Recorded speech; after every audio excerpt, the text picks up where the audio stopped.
Operating system revision part for unit 2. So we will have a quick recap of unit 2, that is regarding the process management.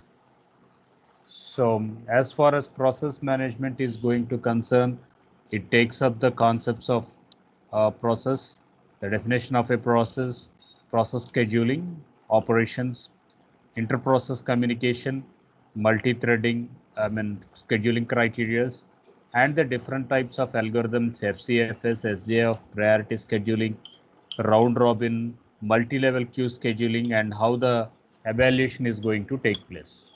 So the most important thing when we are going to take up as a process, so process, we have to say it is going to be a active entity. It is called as an active entity, whereas program, it is going to be called as a passive entity. So that is the first distinction you are going to take. As program is going to be an active entity, it is going to work in random access memory, and as program, it is going to be a passive entity. It is going to be in the secondary storage or the hard disk, etc. Okay, that is a few distinction what we have to understand. So an operating system, when it is going to migrate a program to a process, if it is towards a process, yes, it is called as an active entity and it brings into the primary memory, that is a random access memory. So random access memory, now we are going to assume here as a primary memory. So second thing, how the different processes are going to take up. Yes, they are going to be take up within a concept called as batch processing, with a concept called as time sharing. So when there is going to be a time sharing, you can say that is multi-programming nor multitasking, nor we can say concurrent programming is going to be taken up as part of this time sharing, etc. So when we are going to call this process as an active entity, then we need to mention again that it is a program in execution and it is going to have some sequential fashion to it. So what will be the process things, etc. Yeah, per process, it is going to have some process identifier and it is going to have a process control block. It is going to have a process control block and it is going to have a process identifier. So what are the element in a process identifier? Yes, the process identifier is going to have a text section and it is going to include some registers and it is going to include some a program counter, etc. So we can see here there are other functions which are going to support. One, they are going to be called as stack, another called as data, and another called as heap segment. So heap segment, it is going to keep track of all the pointers and index locations. So I am going to say the process is going to be identified with process identifier, and process is going to have a process control block. Process control block, it is going to have a code, it is going to have some stack, then it is going to have a data, and it is going to support some heap. So heap is nothing but some set of index registers, and it is going to be some set of pointer registers.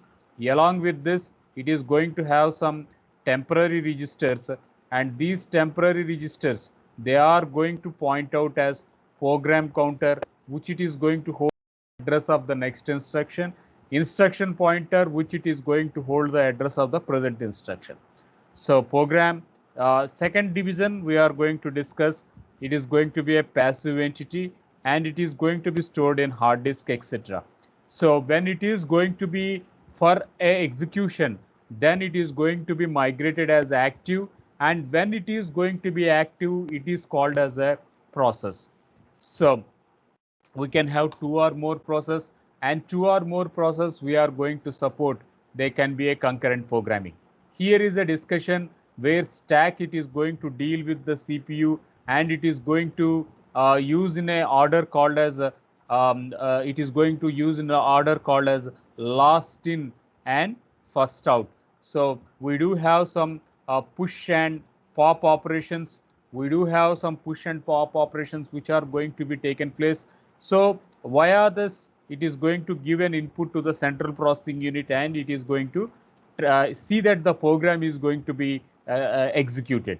Heap, it is going to store some index values, and it is going to store some index value, and it is going to store the pointer values, etc. Data, it is going to store all the relevant data, whatever it is. So the program data, the file data, so the program data, and it is can be some file data which is going to be used during the program. It can be a integer data, it can be a float data, it can be a character data, so it can be a boolean data. So all that type of variable storage is going to be part of a data element. And here we are going to have a text. On text it is going to take up the code. So all the coding strategies, what we are going to say the program to be getting executed, that it is going to be taken up as a part of a text data. So after this, we do have some process states here. So a process states we are going to mention, it is going to be the first state, it is going to be a new state, followed by a running state, followed by a waiting state, followed by a ready state, and finally it is going to be and concluded with a terminated state. So terminated state, people, they are going to call it as end state here. Terminated, they are going to call it as an end stated. Whenever a process is going to be born, is going to be created, that state we are going to call it as a new state. So here the process is going to be initiated in a new state, and it is going to be admitted towards a ready state. So the process is waiting to be assigned to a processor. So here we are going to have a ready queue here. So ready queue, it is going to say see that the process which are available in a ready state, they are going to be in a queue called as a ready queue. After ready queue, we do have the thirds called as a running state, and in this running state, the central processing unit is going to be stayed here, and it is going to execute the jobs. So here we are going to have running queue. So all the elements which are going to be processed with this CPU, those they are going to be derived, they are going to be executed in this running state. After that, if the program has no errors, if the program job is finished and it doesn't need any IO, then it is going to be moved to a end state or a terminated state. But if the process, it is going to need some input outputs, if it is going to have some waiting for some other event to happen, whether it is going to work on a synchronization mechanism, nor it is going to have some input output devices to be executed. So if it needs some input IO event, and then we are going to have a waiting state, and waiting state is going to be derived with a queue called as a waiting queue here. So we have a waiting queue, we have a running queue here, and we do have a ready queue here. So we talked about the process states, then we talked about the associated queues which are in this process, and we do have two terms of scheduling. One we are going to call it as short-term scheduling. Second one we are going to have a long-term scheduling. And third thing, we do have some medium-term scheduling. Along with this scheduling, we do have another word called as a dispatch here. So here you can see there is a scheduler dispatch here, which it is going to work from ready state to running state, and it is going to form a chain here. It is going to form a chain here. So that dispatching is one of a processing element regarding the medium term scheduling. So what is short term scheduling? Here you can see that the communication between a ready state and a running state, it is going to be as long term schedule, short term scheduling, and the communication right from new state to a running state, etc., it is going to be with the long term scheduling. So we should understand the difference where the long term scheduler is going to have. So long-term scheduler, it is going to initiate right from new state to ready state to running state to wait state to interrupt state, that is terminated state. Whereas the short-term scheduling, it is going to take up with the ready state and running state. And how it is going to take up means it is going to work with a operation called as interrupts. It is going to work with an operation called as interrupts. So that is where a short-term scheduling is going to schedule the data here. So as mentioned, we do have some process control blocks here. We do have some process control blocks which they are going to be mentioned as PCBs. So process control blocks. So every process control block, it is going to have a process state followed by a process number, followed by process counter and a set of registers, and it is going to have some segment state. For that, it is going to have some base register and bound register. And bound register, they are going to mention the limit of that content. So we do have this memory limit and other open files.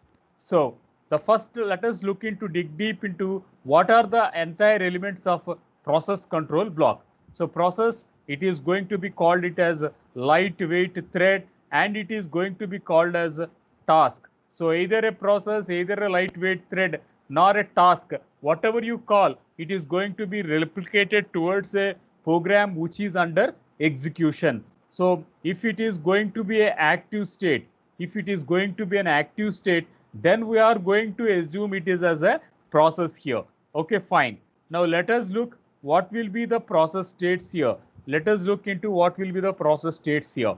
So process states, we can assume there is a running state, there is a waiting state, a ready state. So all these end state, all the statuses are going to be mentioned in this diagram called as a process state. Next comes the program counter. Program counter is going to be initiated as PC here.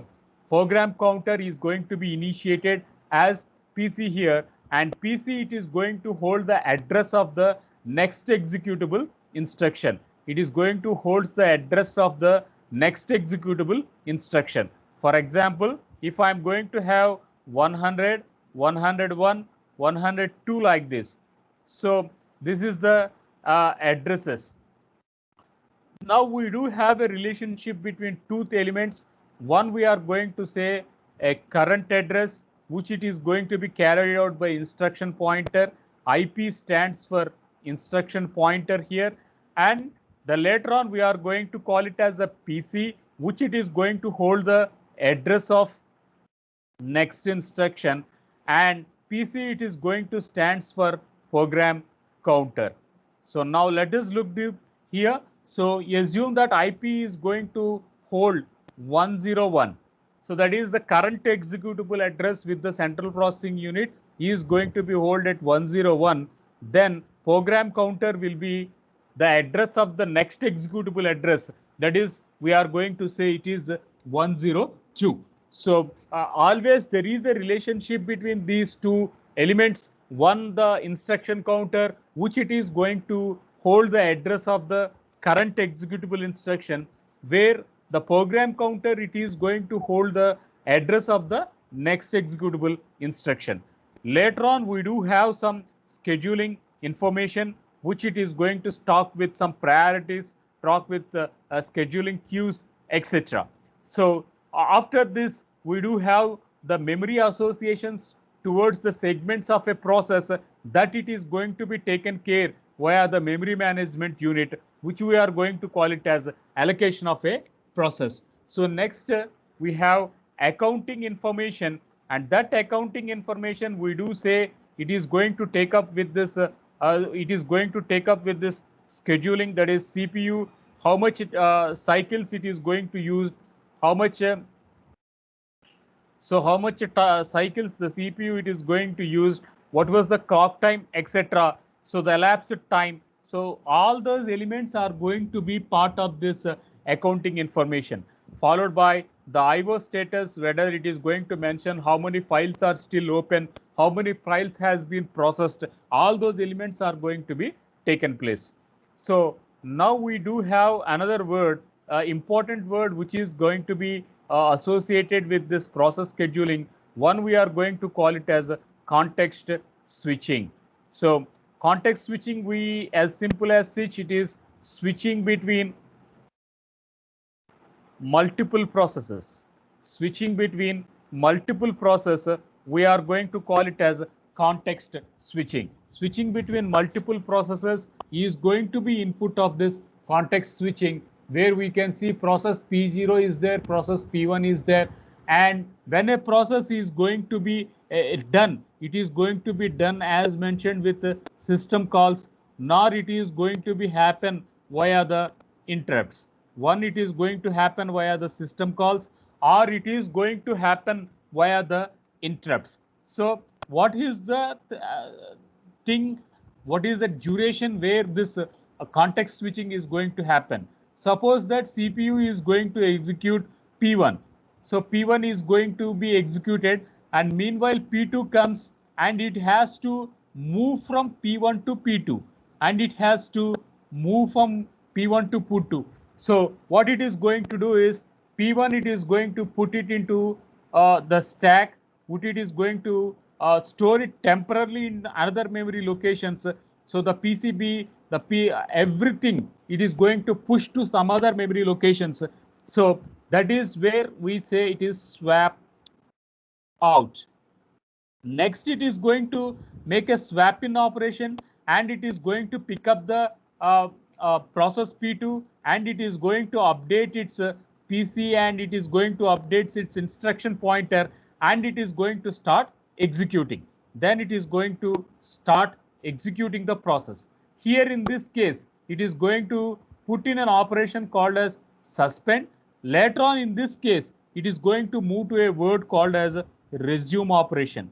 So here the second state, it is going to make a resume operation. So one, we are going to call it as suspend state, another we are going to call it as a resume state. So now the context or a switch between multiple processes is going to happen between suspend state and resume place, between one process to another process, and another process, it is going to be identified via a PCB here. So up to now we have talked about a process. Now we need to look at a word called as a thread, and thread, it is another form of a process, and it can be a single thread. So so you can see, so far we have discussed about this single thread of execution, and when there is going to be multiple threads, definitely there should be a multiple program counter. So one distinction I just want to bring again here. So we talked about code, we talked about text, then we talked about code, or we talked about text. Next we talked about data. Third one, we talked about stack, and fourth one was about heap. So these four we are going to call it as segments: code segment, data segment, stack segment, and extra segment. So this is a bounded thing which it is going to be provided by the process control block. Now only one important distinction is that different stacks for different threads, common code, heap, and data for all the threads. So this we should keep into mind. You have a common code, common heap, and common data, but you do have different stacks for different stacks. So stack, it is going to be varied. So parent will have own stack, child thread will have own stack. Got it? So when we are going to accustom the process towards a thread orientation, we do have two things we should come into mind. One, we are going to call it as a lightweight thread. Another, we are going to call it as heavyweight thread. So lightweight thread, and second one, we are going to call it as heavyweight thread. So lightweight thread, now they are going to be a process which they are going to be done with a user, and heavyweight threads, they are going to support multi-threading concepts, and they are going to be based upon the server, and every thread, it is going to have a code or a text, a data or a stack or a heap. And what is common, what is not common?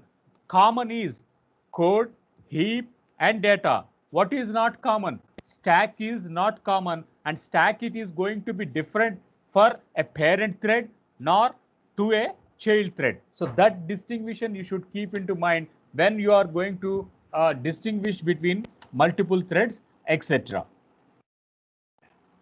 We will take up one more PPT. So after this,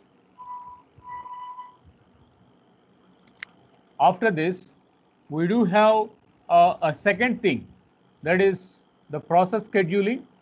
So when we are going to take up this process scheduling again here, so the threads are going to be taken part in this PPT. So we discussed a thread, it is going to be a process under execution, and it is going to have some LWT, the lightweight thread, a heavyweight thread. Lightweight thread, it is going to support the user process. Heavyweight thread, it is going to support the server process. Every thread is going to have independent stack, and it is going to have common data, common pointers and index locations, alias heaps, and common code. But only the way it is going to be executed towards the central processing unit via the stack in a last in first out order is going to be the different what we are going to assume in part of a thread here. Yes. So now coming to this word called as process scheduling. So coming to this word called as process scheduling. So process scheduling, it is going to why we do this process scheduling, etc., because they need to be minimize the CPU's usage, and they have to concurrently execute multiple programs via a concept of a time sharing. And process scheduling, it is going to have or move through different queues, one which is going to be at a job queue, and second, it is going to be at a ready queue, and third one, it is going to be as a part of a device queue. So device queue, it is put in a waiting state. Job queue, it is going to be with this new state, and the ready queue, it is going to be with the running state. So we do have this job queue, which it is going to set for all the process, and ready queue, it is going to set up with the memory, in memory, and it is going to wait for wait towards the waiting process, the ready state, and between the running state. And the device queue, it is purely managed with the IO devices. It is going to be purely managed with the IO devices. So here now you can look into the queuing diagram. We can look into the queuing diagram where we do have a ready queue that is associated with the CPU, and it is going to have some IO requests, a time slice, a fork, and a waiting of an interrupt. So what will be the entities towards a ready queue? What will be the entities towards a ready queue? One, it is going to support a request from the input output device. Second, it is going to fix a time quantum.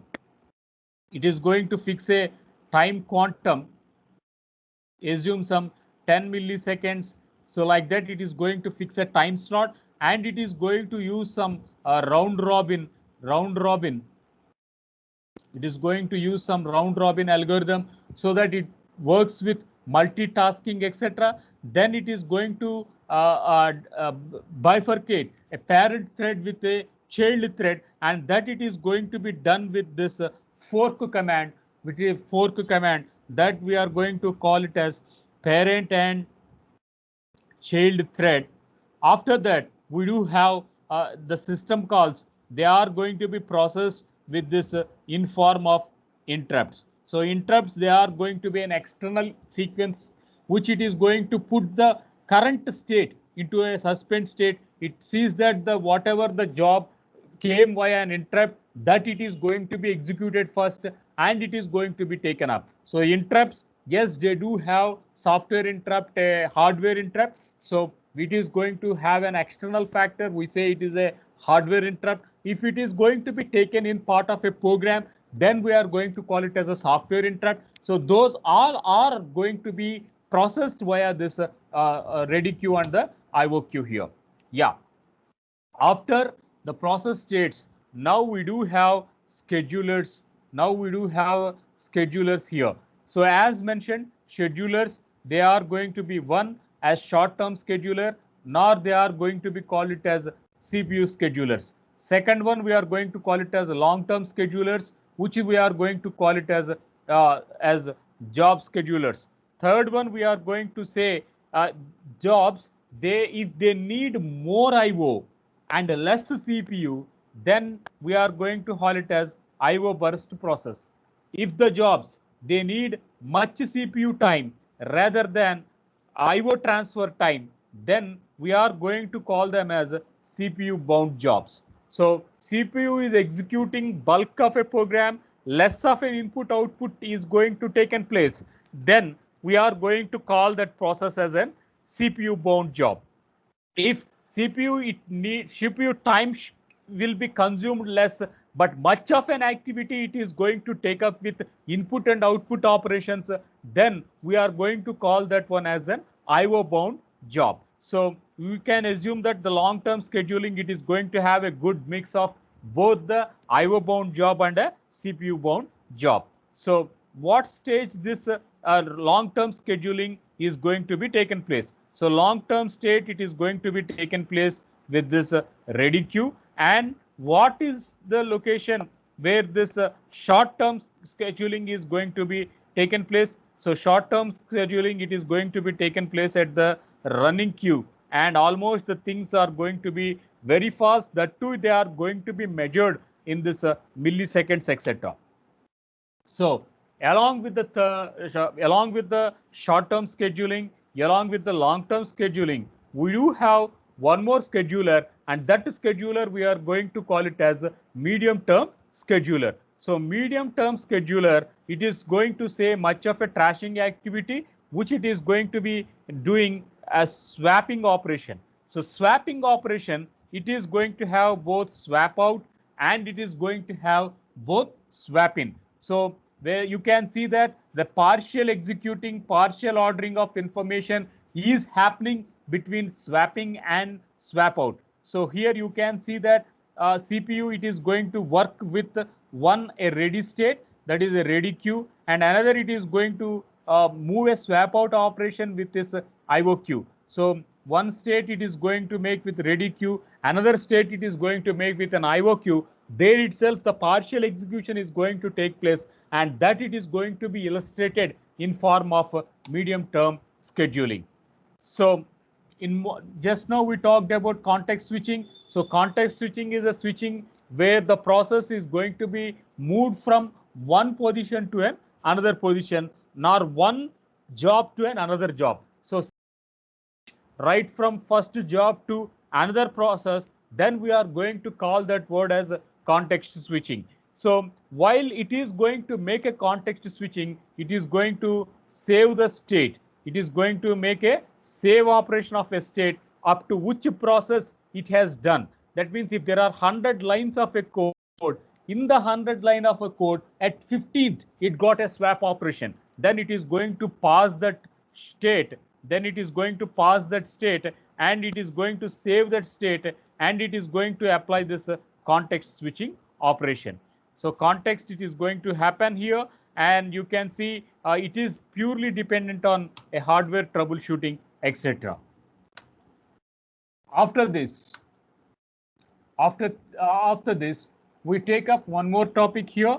So that topic we are going to assume, that is regarding the threading concept, that we are going to assume it as a threading concept. Along with the threading concept, it is dealing with inter-process communication. It is going to deal up with inter-process communications. So process to process, communication. Process to process communication, we need to say it is an inter-process communication. That is parent thread to child thread. We need to say inter-process communication. So what are the primitives? Yes, it is going to be via sockets. It is going to be via remote procedure calls, nor it is going to be with some peer-to-peer communication. So all these aspects, they are going to be part of this inter-process communication. One we are going to call it as remote procedure calls, another we are going to call it as sockets, and another we call it as remote one we call it as socket programming. Second, we are going to call it as remote procedure calls. Third, we are going to call it as peer-to-peer protocols. And we do have pipelines, and we do have some message passing. So message passing, they can be taken up as this remote procedure calls, and pipelining, it is going to be in form of this socket programming, etc. So a process, now we are going to assume it can be an independent process or it can be a dependent process. Process can be an independent process, process can be a dependent process. So dependent process, we are going to call it as cooperating process. So cooperating process, yeah, they can affect the shared data, because we are going to have a shared data, that is a public members, and these public members, if I am going to say base class, and we am going to call it as a derived class, and in the base class I am going to have int I, which it is going to be public. Now I can say I can be moved as a base class, I can be moved as a base class, and I can be moved into a derived class, and now I am going to call it as sharing data. So that is what we are going to say. So two or more things are going to be concurrently accessed with multiple users. At that time, it need not be an independent process. It is going to be a dependent process. Now, dependent process or an independent process do possess some challenges. So what are those challenges? Yes, the first one, it is going to talk about how data need to be shared, how information need to be shared. And second thing, it should need some computation speed. So it is going to be processed via CPU at what clock edge speed it is going to work up. Then it is going to use a top down or a bottom up approach for a programming, that too as a structured programming. It goes for structured, it is going to with a go with the top-down approach, nor it can go with a bottom-up approach. So for that, we are going to use this modularity and convenience. So people should feel ease when they are going to see that the process is able to communicate with another process, and there is no set of collisions, coherence, etc. So no ambiguities will arise when two or more jobs are competing for the shared devices. So to do solve these all these cooperating process, there are ways we are going to call it as a inter-process communication, and in mostly this inter-process communication, it is going to be addressed in form of shared memory, nor it is going to be addressed in form of message passing. So that we can see in this diagram here. So first type we are going to call as message queues, nor we are going to call it as message passing here. So there is a process A which it is going to feed up the messages into a queue, and there is process which it is going to take up the jobs at another end. So one end it is going to put up the messages, another end it is going to take up the messages, and we can see there are two communicating parties. There are two communication parties, and we can say messages queues, it is going to be of a fixed size, and each fixed message we can say here. So I can again mention it is fixed size here. So fixed size message, I assume it can be some 4 KB, etc. So every message is going to have a maximum size. So up to that size, it is going to be compressed as a packet, and it is going to be put in a queue, and thereby it is going to be accessed. After a message passing is going to happen, then we do have a shared memory concept. So this shared memory, what we are going to assume was a process A and process B. Now they are going to have a common variables. We are going to have some common variables. Now we are going to have some public members. We do have some public members. So all those public members can be exchanged. So public members can be exchanged between process A and process B.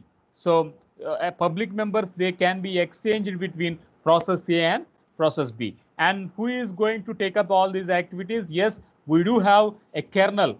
Yes, we do have a kernel, and this kernel, the operating system, is going to be a live execution. So it is going to take up provide a shared memory concepts, so that process is going to exchange information via this. So those two are going to be a cooperating process. One we are going to call it as message passing, another we are going to call it as a shared memory.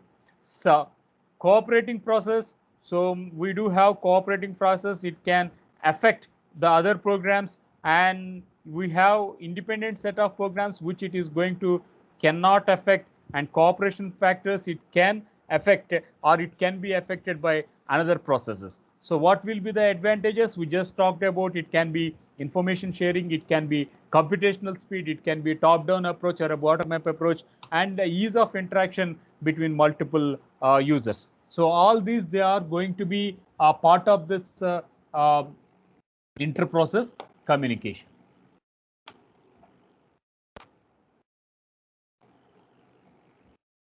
So we will pause our class here.